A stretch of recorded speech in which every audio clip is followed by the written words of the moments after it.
కామారెడ్డి జిల్లా బాన్స్వాడ డీఎస్పీ కార్యాలయంలో డీఎస్పీ విఠల్ రెడ్డి ఆధ్వర్యంలో శాంతి కమిటీ ఏర్పాటు చేశారు. ఈ సమావేశానికి ముఖ్య అతిథిగా సబ్ కలెక్టర్ కిరణ్మయి హాజరయ్యారు.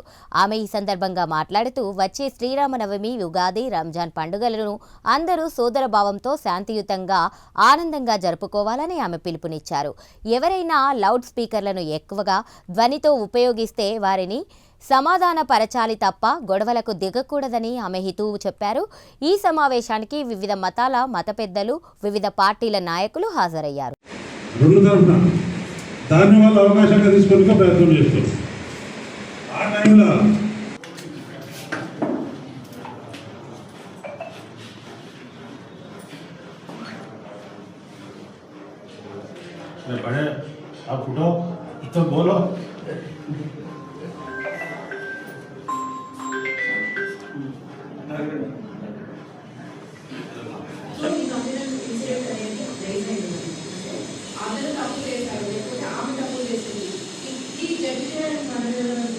ఒక్కసారి చూడండి, మన ఇంట్లో పిల్లలు తప్పులు చేస్తారు, ఆ తప్పుల్ని మనం యాక్సెప్ట్ చేస్తాము.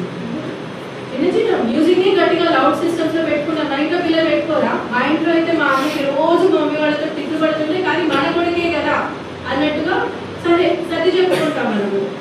అట్లాగే ఎక్కడ ఏ ఇష్యూ వచ్చినా కానీ ఎవరైనా ఆపోజిట్ కమ్యూనిటీకి చెందిన వాళ్ళు ఇట్లా చేస్తున్నారు అని కానీ ఫస్ట్ పోలీస్కి కంప్లైంట్ ఇవ్వండి. అందులో కాదు అని అనట్లేదు, బట్ దాన్ని ఒక కమ్యూనల్ యుద్ధం లాగా చూడకండి. వాళ్ళు కూడా పిల్లలు తప్పు చేస్తున్నారు, పెద్దవాళ్ళు అనేది ఎవరైనా వేయండి. అందరికీ same level of mental maturity ఉంటుందని ఉండదు. కొంతమంది పెద్దవాళ్ళు కూడా పొరపాటు చేస్తారు. ఎవరు చేసినా మనం అందరం ఒకే కుటుంబంగా కలిసి ఉంటున్నాము. బాన్స్వాడ మొత్తం ఒక ఫ్యామిలీగా కలిసి ఉంటున్నాము. నేను గొడవలు ఇప్పుడు వరకు చూడలేదు. ఇందాక డిఎస్పీ గారు చెప్పినట్టు మేము అందరం ఎక్కడెక్కడి నుంచో వచ్చాము. బాన్స్వాడ లోకల్స్ కాదు మేము. ఎందుకు ఉంటున్నాము ఇక్కడ? హాలిడే అయినా సరే మాక్సిమం అన్ని డేస్ ఇక్కడే ఉంటాము. ఇక్కడ ఎవరికైనా ఏమైనా ప్రాబ్లం వస్తే ఇమీడియట్ గా అటెండ్ అవ్వడానికి ఉండాలి అని చెప్పేసి ఉంటున్నాము. మరి అట్లాంటప్పుడు మీరు మీకుగా ప్రాబ్లమ్స్ ఎందుకు క్రియేట్ చేసుకుంటున్నారు? ప్రాబ్లమ్స్ అనేది క్రియేట్ చేసుకోకుండా మాక్సిమం ఎక్కడ ఏ ఇష్యూ వచ్చినా ఫస్ట్ మన ఫ్యామిలీలో ఒక తప్పు చేశారు, అంతేగాని మొత్తం ఇంట్లో అందరినీ గొడవ పెట్టుకోరు కదా. ఫ్యామిలీలో ఒకరు తప్పు చేస్తే వాళ్ళని మాత్రం శిక్ష పడే విధంగా చర్యలు తీసుకుంటారు పోలీసులు. మన చేతుల్లో మనం చట్టాన్ని తీసుకోకూడదు.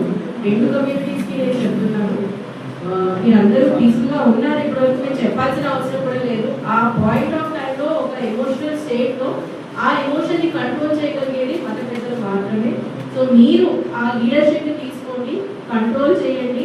మీరు చూసారు, అనివార్యం అయ్యి అరెస్ట్ కూడా చేయాల్సి వచ్చింది. ఎందుకు చేయాల్సి వచ్చింది? తప్పు చేశారు కాబట్టి కదా. డిఎస్పీ గారు చెప్పినట్టు అన్నీ కూడా రికార్డ్ అవుతాయి. నేను గ్రూపులో చేశాను, నన్ను రికగ్నైజ్ చేయలేరేమో అని ఎవరైనా అనుకుంటే అది ఖచ్చితంగా పొరపాటే. ప్రతి ఒక్కటి కూడా ఇప్పుడు అందరి చేతుల్లో మంచి కెమెరాస్ ఉన్నాయి. ఒకప్పుడు ఏంటంటే